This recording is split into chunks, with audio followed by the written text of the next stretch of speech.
Assalamualaikum warahmatullahi wabarakatuh. Kami dari kelompok 8 yang beranggotakan 1. Muhammad Angger Stufilahi, 2. Ambrosius Nani Ngongo, 3.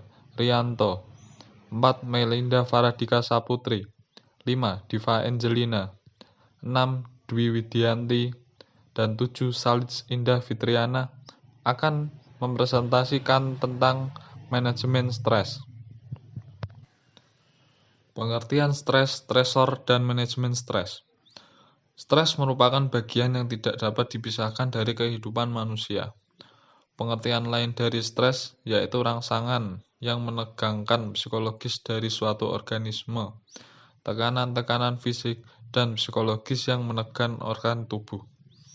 Suatu keadaan ketegangan psikologis karena kecemasan. Stresor adalah pengalaman atau situasi yang penuh dengan tekanan. Manajemen stres adalah kemampuan penggunaan sumber daya secara efektif untuk mengatasi gangguan atau kekacauan mental dan emosional yang muncul karena tanggapan. Indikasi atau gejala stres. Efek samping dari stres tiap orang berbeda-beda. Stres pada jangka waktu ringan mungkin tidak menimbulkan masalah yang serius, sedangkan stres pada jangka waktu panjang dapat menimbulkan masalah fisik. Contohnya, masalah pencernaan, pernapasan, dan reproduksi.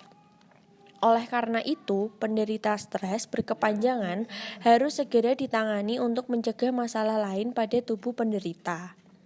Setiap orang juga memiliki gejala stres yang berbeda-beda, tergantung dari cara penderita menyikapi permasalahan yang menyebabkan stres. Gejala stres dapat dikelompokkan sebagai berikut. 1. Gejala emosi seperti cemas, tidak tenang, merendahkan diri, bingung, dan depresi. 2. Gejala fisik seperti lemas, pusing, mual, jantung berdebar, dan gangguan fungsi tubuh lain. 3. Gejala kognitif seperti kesusahan dalam mengambil keputusan, teledor atau lupa, dan berpikiran negatif. 4. Gejala perilaku seperti berjalan mondar-mandir tanpa tujuan dan tidak mau makan. Menurut Carey Cooper dan Alison Straw, mereka mengemukakan gejala dapat berupa tanda-tanda sebagai berikut. 1. Fisik, yaitu nafsu memburu, mulut dan kerongkongan kering, tangan lembab, merasa panas, otot-otot tegang, pencernaan terganggu, sembelit, letih yang tidak beralasan, sakit kepala, salah urat, dan gelisah.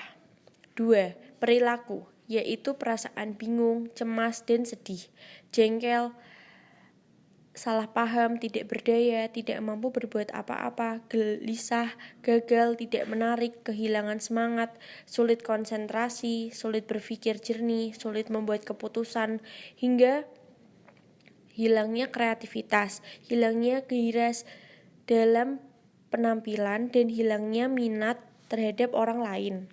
Watak dan kepribadian, yaitu sikap hati-hati menjadi cermat yang berlebihan. Cemas menjadi lekas panik, kurangnya percaya diri menjadi rawan, penjengkel menjadi meledak-ledak.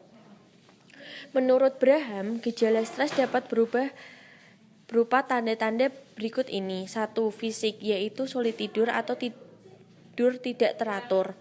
Sakit kepala, sulit buang air besar, adanya gangguan pencernaan, radang usus, kulit gatal-gatal, punggung terasa sakit, urat-urat pada bahu dan leher terasa tegang, keringan berlebihan, berubah selera makan, tekanan darah tinggi atau serangan jantung, kehilangan energi.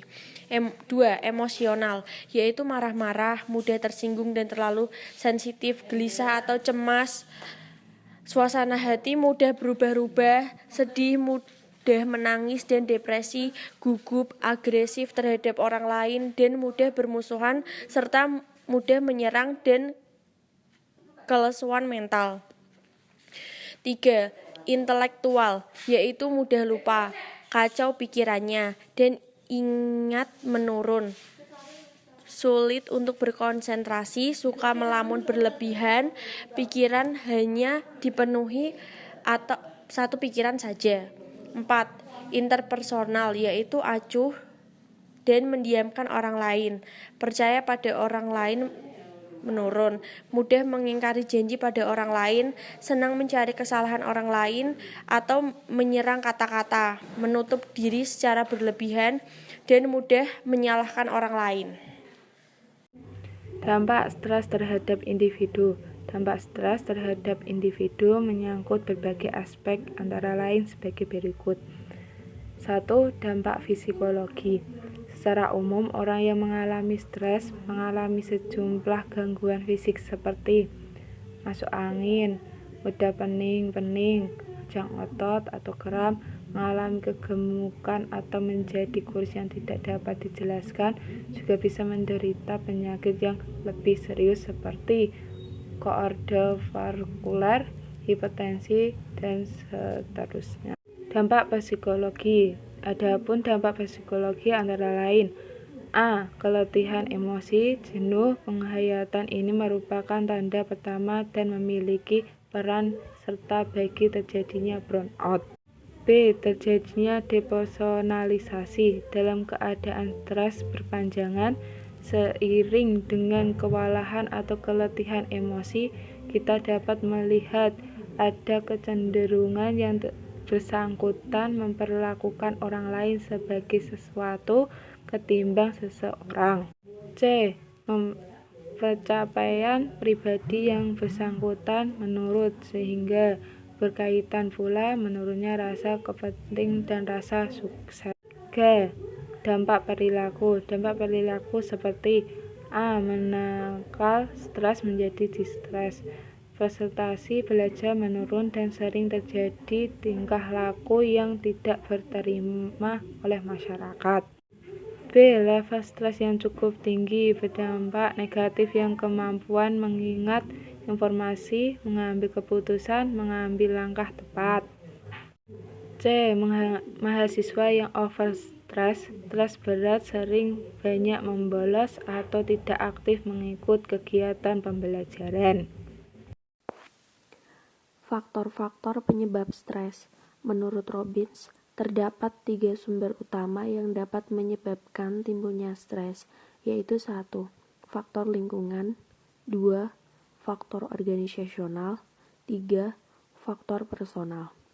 Faktor lingkungan yang pertama, ketidakpastian ekonomi. Misalnya, orang merasa cemas terhadap kelangsungan pekerjaan mereka. Yang kedua, ketidakpastian politik. Misalnya, adanya peperangan akibat perebutan kekuasaan. Yang ketiga, perubahan teknologi. Misalnya, dengan adanya alat-alat elektronik dan lain-lain atau muncul bom di mana-mana. Faktor organisasional. Yang pertama, tuntutan tugas. Misalnya, desain pekerjaan individual, kondisi pekerjaan, dan tata letak fisik pekerjaan. Yang kedua, tuntutan peran. Misalnya, ada peran beban yang berlebihan dalam organisasi. Yang ketiga, tuntutan antar personal. Misalnya, tidak adanya dukungan dari pihak tertentu atau terjalin hubungan yang buruk. Faktor personal. Yang pertama, persoalan keluarga. Misalnya, kesulitan dalam mencari nafkah dan retaknya hubungan keluarga. Yang kedua, persoalan ekonomi. Misalnya, apa yang dimilikinya tidak memenuhi apa yang didambakan, berasal dari kepribadiannya sendiri. Upaya menghindari stres dalam manajemen stres. Cara menghindari stres bagi berikut saat di rumah. 1. Mencari waktu santai di rumah. 2. Tidur yang cukup. 3. Pelajari dan kuasai teknik mengatur waktu. 4. Berolahraga secara teratur. 5. Menata rumah. 2. Cara mengendalikan stres saat di tempat kerja. 1. Mencari waktu santai di tempat kerja. 2. Membangun sikap dan pola pikir yang positif. 3. Tidak membawa pulang pekerjaan. 4. Akrab dengan rekan atasan dan bawahan. 5. Memanfaatkan waktu istirahat semaksimal mungkin. Upaya manajemen stres. Secara sederhana, manajemen stres adalah cara untuk mengatasi stres itu sendiri. Berikut langkah-langkah dalam manajemen stres. 1. Mengenali kebiasaan dan penyebab stres. 2. Merubah kebiasaan buruk saat stres. 3. Memperbaiki pola hidup. 4. Meluangkan waktu untuk bersantai sejenak. 5. Stay positif. 6. Melakukan 4A. Avoid, Alfred, expect, adapt. Apabila seorang tidak dapat mengatasi stres dengan baik dan stres menjadi berkepanjangan, dianjurkan untuk konsultasi dengan psikiater. Metode penanganan stres mencakup perubahan gaya hidup, teknik relaksasi, dan psikoterapi. Kesimpulan, berdasarkan uraian di atas, bahwa terdapat berbagai faktor yang dapat memicu seseorang mengalami stres yang berasal dari faktor internal atau eksternal. Faktor-faktor tersebut cenderung negatif bagi individu yang mengalami stres, mulai dari perubahan fisiologi, psikologi, dan perilaku. Namun terdapat juga kiat-kiat untuk mengatasi stres, yaitu biasa disebut manajemen stres. Saran kami, alangkah baiknya untuk mengetahui apa saja yang dapat dihindari dan mengatasi stres tersebut, mulai dari hal kecil seperti pola tidur, olahraga, dan lain-lain. Selain itu, lakukan segala sesuatu dengan pikiran yang positif untuk meminimalisasi timbulnya stres. Hal ini bertujuan untuk menciptakan kehidupan yang lebih tenang dan memiliki kualitas dalam kehidupan bagi setiap individu. Sekian dari kelompok kami. Apabila memiliki kesalahan, kami mohon maaf. Terima kasih. Wassalamualaikum warahmatullahi wabarakatuh.